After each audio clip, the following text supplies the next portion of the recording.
The Joe Rogan Experience. Kind of weird how they cited some of the same parts of the code of conduct where, oh yes, every employee should do their utmost of reducing bias and harassment and illegal discrimination, when really my document was about eliminating the bias against conservatives and the harassment against them and the legal discrimination that we're doing in multiple parts of our pipeline. There's no room for conservatives today, sir. I mean, are you a conservative? Do you feel like you're conservative? No, I'm pretty much just libertarian. Mm-hmm. But that's thought of as conservative because it's convenient, right?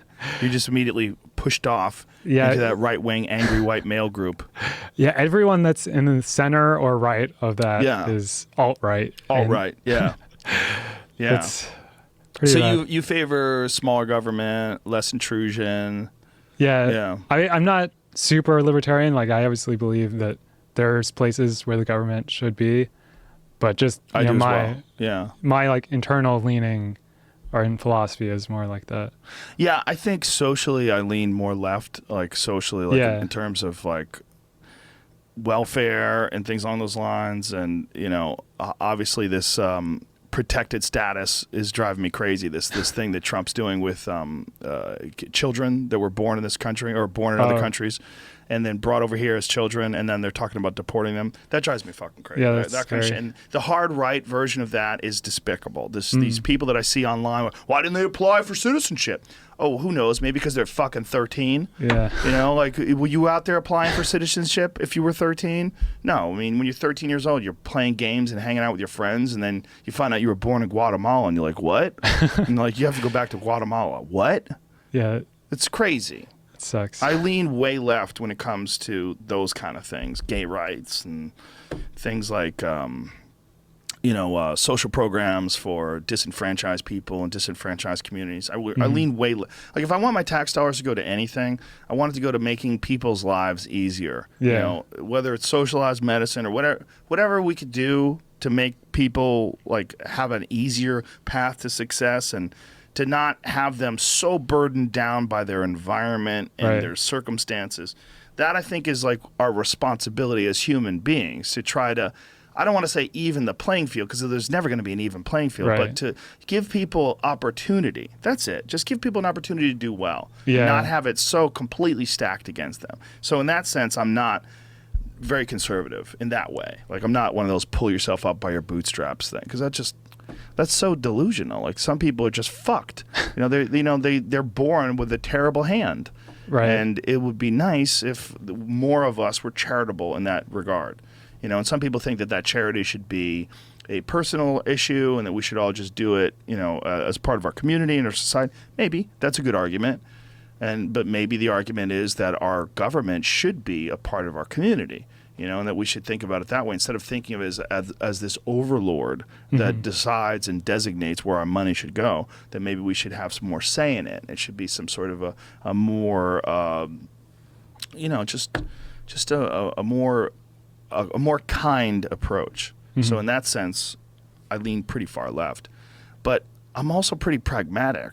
And I also know that if you give people too much, it's like sort of that winning lottery ticket thing, or that, that if you make things too easy for people, they don't try hard. Right. It's just a natural part of human nature. So in that sense, I'm conservative in a lot of ways.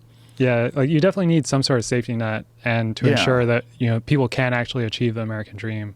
Yeah, well, just be healthy. I mean, I've been leaning more and more towards universal basic income than anything. I think universal basic income at a certain point, like enough that you can just eat and survive, and then maybe that would open up a lot more people to pursuing dreams, to going after things. I mean, I don't know. I mean, there's arguments for and against, and I think it's debatable. It'll be interesting to see.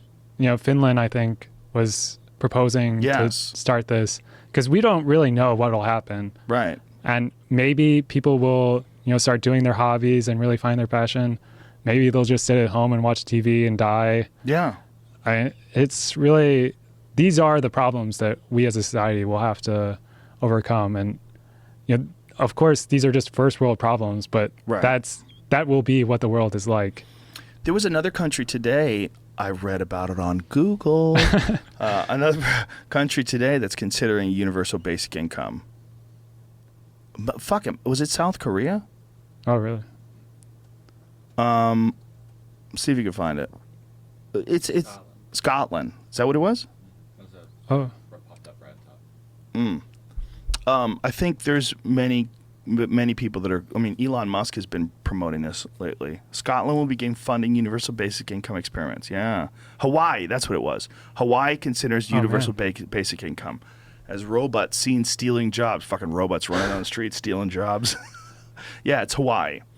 I think there is some real arguments to be made, and I think Elon Musk, who is of course a part of this automated car revolution, Right. and he's creating these trucks that they're going to start using to haul things, and they're going to be automated, and it's going to remove a lot of jobs. And they're starting to talk about universal basic income as, you know, a real solution to that. I mean, it's entirely possible. It's certainly an argument. You know, it's certainly worth discussing.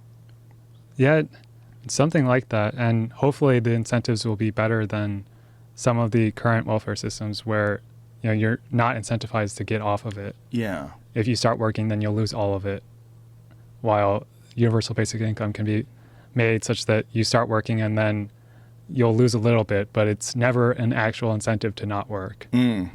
Yes, right. It's not an incentive to not work, but it gives you food and shelter. Right. So then you could go pursue a dream, which I think would be wonderful. I mean, look, if there's anything that our tax dollars should be going towards, it's creating less losers. Right. Less people who feel disenfranchised by the system. You know, if you can pay X amount of tax dollars but live in an exponentially more safe and friendly and happy environment, I think most people would be leaning towards that. I think it would be good. Yeah, I mean, and we see this too in people that start companies, where it's a huge risk to start a company. Most people fail, and most entrepreneurs in Silicon Valley are men who are much more willing to take risks. But if we do have some sort of strong safety net, then it won't be so bad if you fail. Yeah. And maybe that'll help address some of the gender gap too. That's interesting.